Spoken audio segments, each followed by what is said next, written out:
Je m'appelle Eric Kamba, je suis père de famille. J'ai étudié ici à Boston. Je suis détenteur de deux masters. Eric Kamba est un citoyen congolais, né de père et de mère congolais.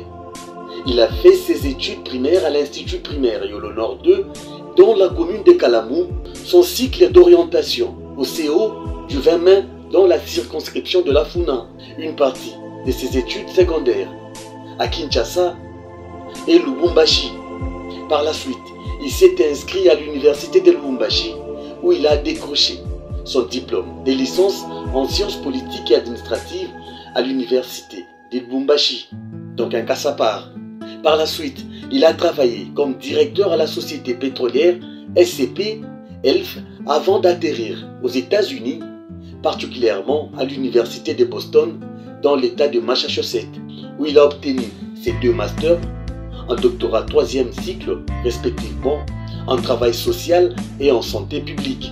Présentement, il est en dernière année du droit et a suivi plusieurs formations professionnelles, notamment en gestion d'entreprise, diplomatie, bonne gouvernance, organisation et développement communautaire, leadership, stratégie et géopolitique, résolution de problèmes et conflits axés sur l'obtention des résultats, planification stratégique et tactique d'action et justice sociale.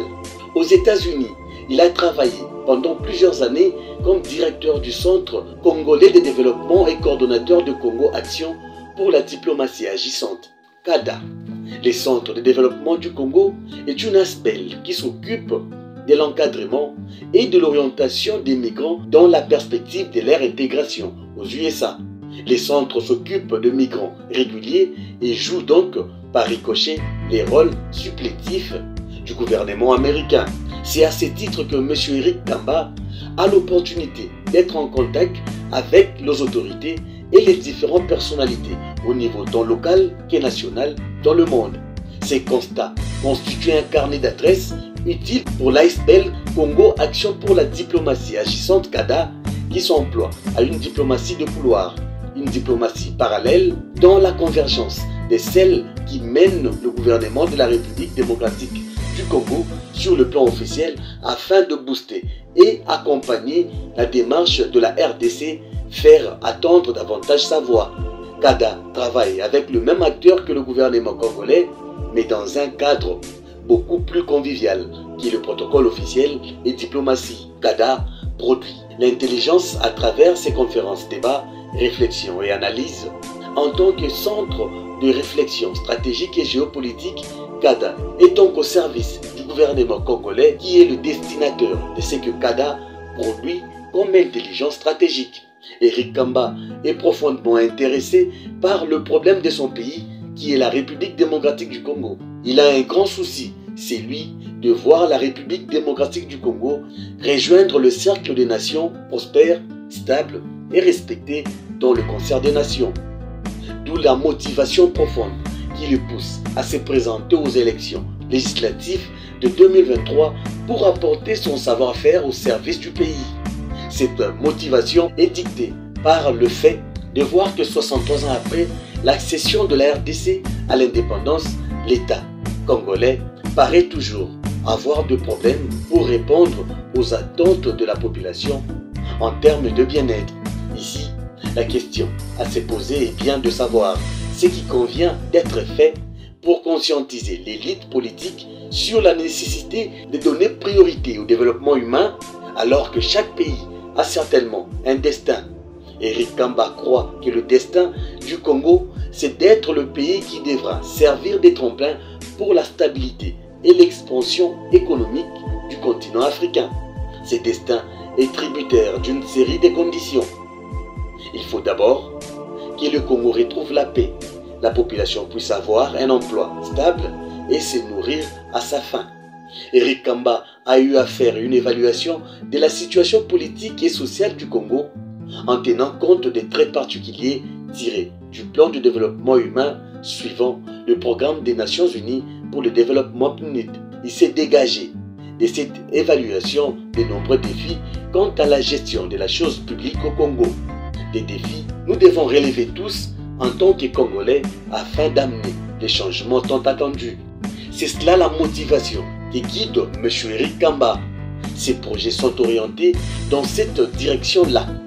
Eric Kamba a le sentiment qu'il manque l'esprit des responsabilités collectives, qu'il y a un goût effréné pour le matériel, c'est-à-dire l'enrichissement personnel au détriment du progrès collectif. Pour Eric Kamba, tout pays appartient à ses citoyens.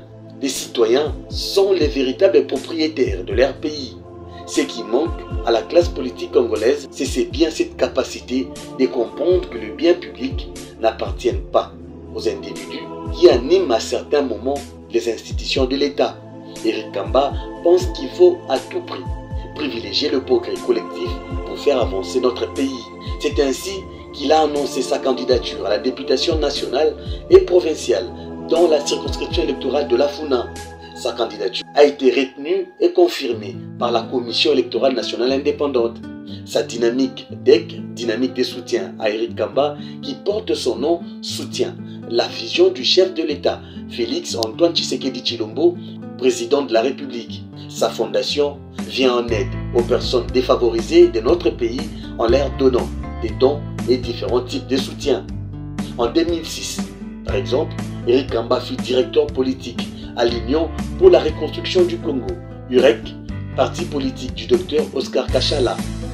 En 2011, en tant que membre de l'Union pour la démocratie et le progrès social UDPS, il a travaillé avec les Center for Strategic and International Student CSIS de Washington pour obtenir une invitation à M. Etienne Tshisekedi Ouamulumba, alors président national de l'UDPS, lui permettant de venir aux États-Unis pour présenter la situation politique du Congo en tant qu'opposant au régime de Kabila. Eric Kamba a été plusieurs fois invité au Sénat américain et au département d'État américain comme expert pour éclairer l'opinion américaine sur la situation politique en RDC.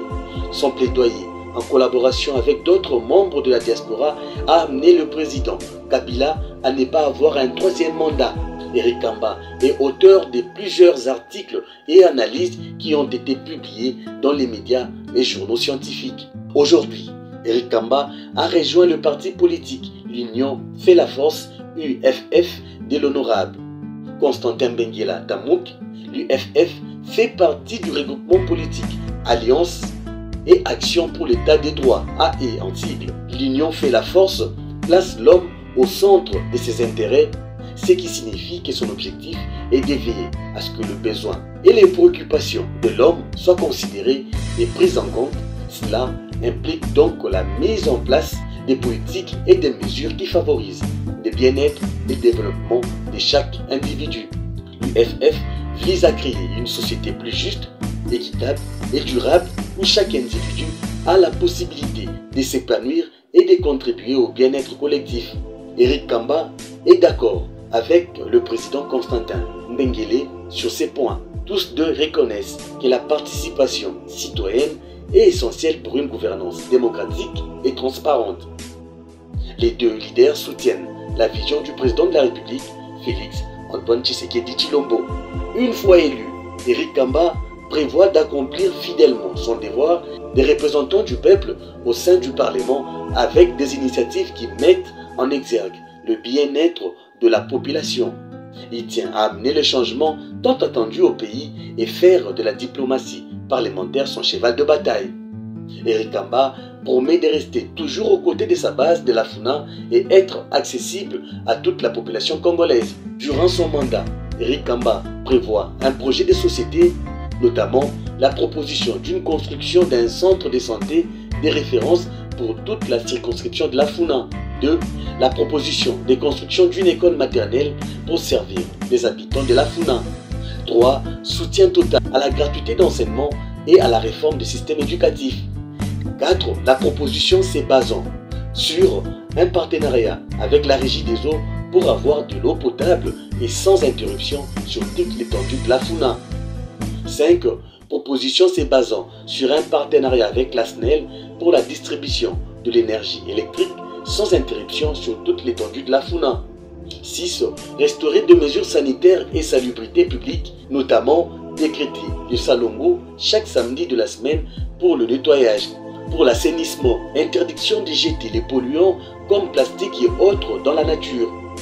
Ensuite, travailler avec les autorités pour déboucher tous les caniveaux de la Funa. Cette proposition s'est basée sur un partenariat avec l'Office des routes pour entretenir et construire de nouvelles routes en vue de désenclaver la circonscription de la Funa. Et finalement, proposition de loi s'est basée sur l'égalité de tous devant la loi. Tous les citoyens sont égaux sur le plan de la liberté fondamentale et des valeurs humaines.